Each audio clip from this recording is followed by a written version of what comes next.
There is no badge, no title, no mask that puts anyone above the Constitution. This law sends the message that if you abuse your authority, there are consequences.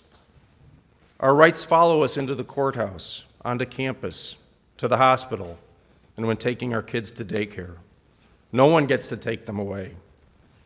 We're providing the victims of this chaotic federal assault a clear legal path to go after their abusers and to hold them accountable. I want to thank Governor Pritzker for your continued support.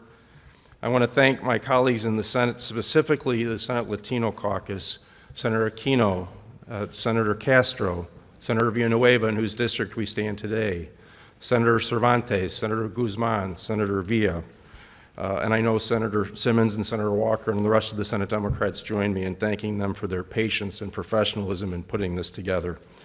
So I'm honored to work with them and stand with them in this moment. Thank you all for your good work. I want to thank so many people. I want to first start off with thanking the rapid responders in our communities. You all are the heroes.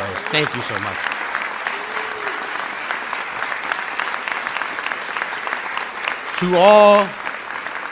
To all our allies that sat through the negotiations of all these pieces of these legislations that we put in front into one package, I want to thank you all for your time and dedication. I want to thank not only my Latino Caucus colleagues, but all the other allies that we have here from our allies in the General Assembly. Thank you, too, for your support. I know that this also is happening in your communities as well, and you're standing up. And even if it's not, you all have stood out and supported, so thank you. This is our response to the terrorism that we are seeing happening in our communities, terrorism from our own federal government. You know, I shared the story in Spanish about how what brought me to this work, and particularly more presently and personally, is that you know, I myself am Puerto Rican, which means that if I was born in the island or born in Chicago, which I was, I'm an American citizen. I'm a citizen.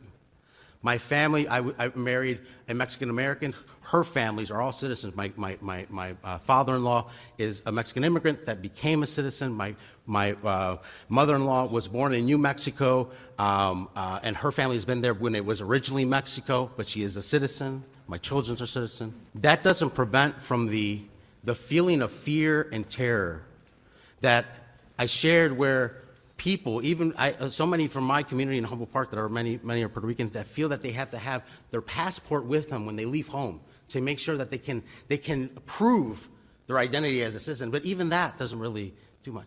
We're passing a series of one piece of legislation, but with a series of things in it, in our intent to better protect our community members. Thanks for watching this video. Please like and subscribe to keep up to date with news from the caucus. For more information on what the senator is working on, please follow them on social media using the links in the description below.